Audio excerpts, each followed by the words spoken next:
Good morning. नमस्कार बच्चों, मैं डॉक्टर सीमा श्रीवास्तव। आज फर्स्ट ईयर के बच्चे मेरे इस लेक्चर का फ़ायदा उठाएंगे और हमारी जो क्लास है वो प्रथम वर्ष ज्योग्राफी की है। जो टॉपिक है वो आपका फिज़िकल ज्योग्राफी का है। ये अपक्षय वेदरिंग।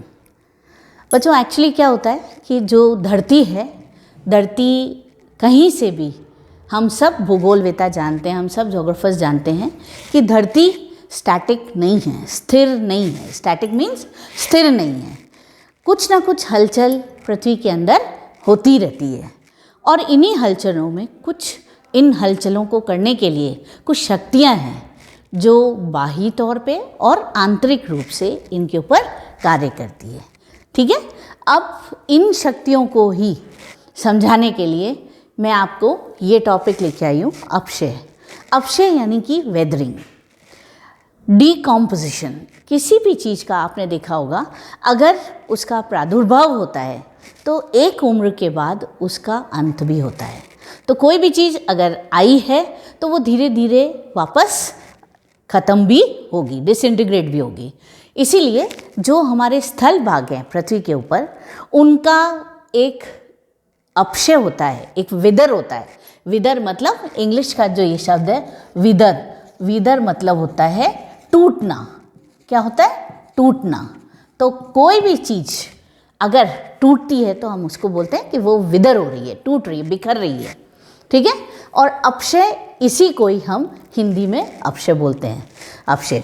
ठीक है, तो अब अपन इसकी एक परिभाषा के तौर पे मैं आपको ये तो मैंने आपको एक जनरल बात बताई कि तो परिभाषा के रूप में मैं आपको ये बताना चाहूँगी कि ये वो प्रक्रिया है जिसके द्वारा पृथ्वी की सतह पर मौजूद चट्टानों में टूट फूट होती रहती है।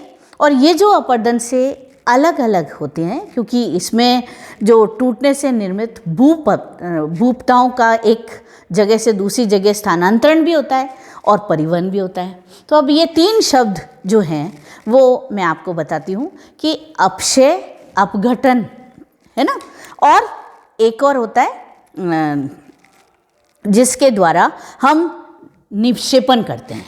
एक अपक्षय, अपर्दन, इनमें आप कहीं कंफ्यूज नहीं हो जाओ। एक तो होता है अपक्षय जिसको हमने वेदरिंग का है। ठीक है, टूटेगा, कोई भी रॉक होगा वो टूटेगा, विदर होगा, टूटेगा, टूटना, है ना। और दूसरा होता है अपर्दन।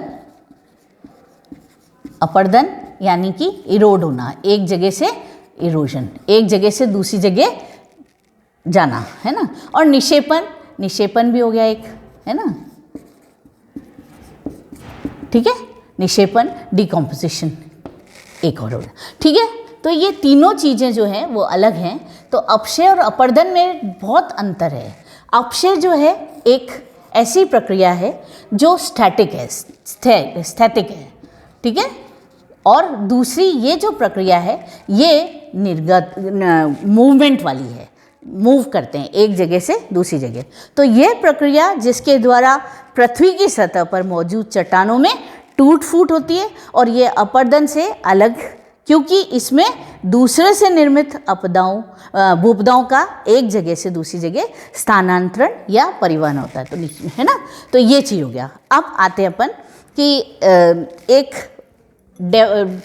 हर चीज़ के कुछ फैक्टर्स होते हैं, समझे। उससे पहले मैं आपको एक डिफरेंस भी बता देती हूँ कि अपर्दन और अपक्षय में क्या अंतर है। ये है हमारा अपक्षय, इसको मैं एक स्टेटमेंट के तौर पे आपको समझा देती हूँ, अपक्षय, और ये हो गया अपर्दन।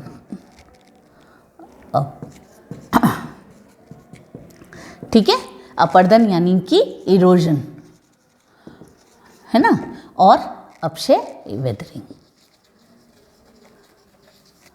ठीक है, अब अपक्षय जो है एक स्थैतिक प्रक्रिया है, क्योंकि इसमें चट्टानों के टूटे फूटे पदार्थों के परिवहन को सम्मिलित नहीं किया जाता है, मतलब मूवमेंट को। एक स्थैतिक प्रक्रिया है क्योंकि जो टूटे और फूटे पदार्थ होते हैं, है ना, पदार्थों को एक जगह से दूसरी जगह परिवर्तित नहीं किया जाता है। एक जगह से दूसरी जगह परिवर्तित नहीं किया जाता है, नहीं किया जाता है, मतलब मूवमेंट है ही नहीं, बिल्कुल मूवमेंट बिल्कुल जीरो है, एक जगह से दूसरी जगह ले जाया ही नहीं जाता। इसके ऑपोजिट अपर्दन क्या है? अपर्दन में परिवहन की क्रियाओं को सम्मिलित किया जाता है। तो अपर्दन जो है गत्यात्मक प्रक्रिया कहलाएगी, है ना। इसमें जो है हम जो परिवहन की क्रिया को सम्मिलित करते हैं, सम्मिलित करते हैं, है ना। तो दैट मीन्स ये क्या है? इसमें मूवमेंट है, मूवमेंट है। एक स्थान से दूसरे स्थान पर ले जाने की क्रिया को हम अपर्दन कहते हैं। समझ आ गया बच्चों? अब अपन चलते हैं कि इनके फैक्टर्स, कारक, हर चीज़ के कुछ ना कुछ कारक होते हैं जो उनके ऊपर प्रभाव डालते हैं। तो पृथ्वी की जो भी बाह्य क्रियाएं हैं उनके ऊपर किनका प्रभाव पड़ता है? एक तो होती है इंटरनल फोर्सेस और एक होते हैं एक्सटर्नल फोर्सेस। एक्सटर्नल फोर्सेस में आप ज़्यादातर वह चीज़ समझेंगे जो बाह्य रूप पे इफ़ेक्ट करती है। अब आते हैं अपन इनके कारक, इनको अपशय को प्रभाव करने वाले कारक यानी कि फैक्टर्स जो कि इफ़ेक्ट करते हैं इसको, फैक्टर्स अफेक्टिंग वेदरिंग। वेदरिंग की कई डेफिनेशंस वगैरह तो बहुत सी हैं, अलग अलग हैं, अलग अलग उन्होंने बताई हुई है। जैसे लोबेक ने शेल विघटन बोला है और तथा अपघटन बोला है, यानी कि डिकम्पोजिशन। तो रॉक डिसइंटीग्रेट होकर के और फिर डिकम्पोजिशन जो होता है वो वेदरिंग में आता है, ठीक है ना। तो परिभाषाएं तो आपको बहुत सी बुक्स में मिल जाएगी। एक जनरल भाषा में मैंने आपको ये समझाया है। अब आते हैं अपन फैक्टर्स पे। पहला फैक्टर आता है हमारा संरचना। किसकी संरचना? शैल, संगठन एवं संरचना। किसकी? शैल, मैं लिखती हूँ ये, शैल, संगठन एवं संरचना।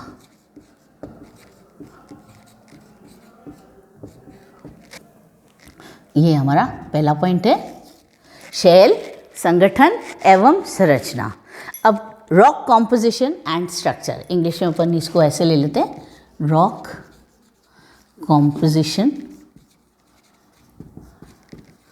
And structure.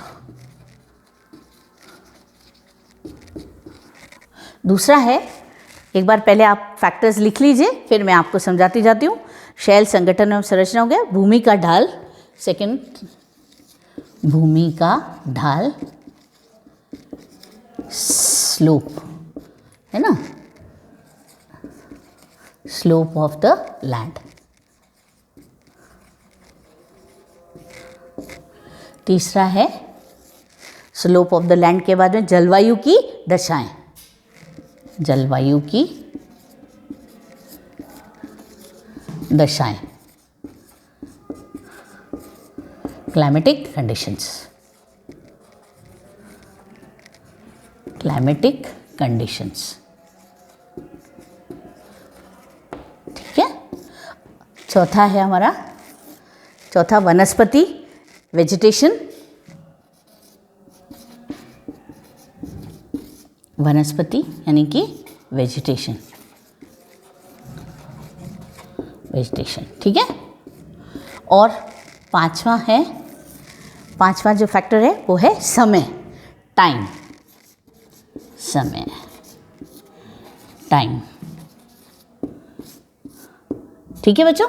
ये अपने फैक्टर्स हैं जो कि अपक्षय, किसी भी जो वो चट्टानें हैं उनको तोड़ने में, उनको विदर करने में, उनको बिखेरने में, उनको डिकम्पोज करने में किसके मदद मिलती है? इन कारकों की वजह से, कारक फैक्टर्स। शैल, संगठन एवं संरचना। एक्चुअली क्या होता है कि जो भी कोई चट्टान है उसकी बनावट कैसी है, इसके ऊपर इस फैक्टर का इफ़ेक्ट उसके ऊपर पड़ता है। जैसे एक कुछ चट्टानें ऐसी हैं जिनमें पोज बहुत ज़्यादा हैं, तो उनके ऊपर क्या होता है कि बाह्य पर्यावरण का प्रभाव ऐसा पड़ता है कि वो धीरे धीरे इन पोज के अंदर पानी या बाह्य प्रभाव पड़ते क्रैक पड़ने लगते हैं, और ये क्रैक्स क्या करते हैं कि इस चट्टान को तोड़ने में मदद करते हैं। समझा है? अब आता है अपना दूसरा पॉइंट, वो की है भूमि का ढाल। अब स्लोप ऑफ द लैंड।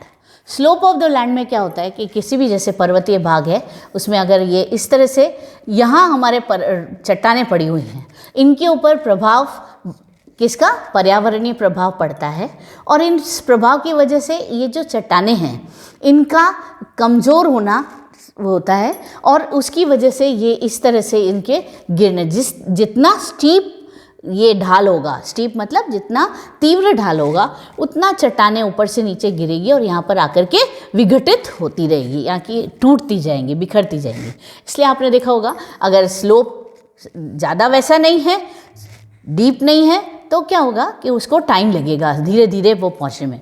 चट्टानें यहाँ रुक जाएंगी, वहाँ रुक जाएंगी, इस तरह से इफ़ेक्ट होता है। ठीक है, अब आता है अपना जलवायु की दशाएं। वो तो मेरे ख्याल से मेरे से ज़्यादा आप जानते ही हैं कि जलवायु की दशाएं कौन कौन सी है। तापमान है, वर्षा है, तुषार है, वायु है ना। तो जलवायु की कई दशाएं, जैसे तापमान, तुषार, वायु, अभी अपन इसको और आगे डिटेल में पढ़ेंगे, लेकिन ये जो है इनका प्रभाव भी डिसइंटीग्रेशन ऑफ रॉक्स मतलब चट्टानों को तोड़ने में मदद करता है। किस तरह से? आप सब जानते हैं कि गर्मी में हम किसी चीज़ को अगर बाहर धूप में रखते हैं तो वो गर्म हो जाती है, तापमान का प्रभाव पड़ता है, और उसके ऊपर एकदम से कुछ ठंडा पानी या कुछ भी डालेंगे तो वो टूट जाता है। लाइमस्टोन रीजन में आप देखो दिन भर टूटने लगता है और फिर इस तरह से वो ख़त्म हो जाता है। नेक्स्ट पॉइंट है अपना वनस्पति, वेजिटेशन। आपने देखा होगा पेड़ों की रूट्स, पेड़ों की जो जड़ें हैं वो हमारी चट्टानों को तोड़ने में बहुत मदद करती है और वो बिखरती जाती है। जिस भी जगह आप देखेंगे चट्टानों में अगर जड़ें घुस जाती हैं तो वो क्या होती हैं? टूटने लगती हैं। समय के लिए मैं बोलूँगी the longer the period the deeper the weathering. जितना समय लंबा होगा, जितना समय ज़्यादा होगा, उतना किसी चट्टान को टूटने में टाइम जल्दी लगता रहेगा। इस तरह से गहराई भी रहेगी, और इस तरह से अपना आज का ये टॉपिक है जो मैं कंप्लीट करती हूँ। इसके बाद अगला टॉपिक हमारा होगा टाइप्स ऑफ वेदरिंग, जो हम नेक्स्ट क्लास में पढ़ेंगे। थैंक यू बच्चों।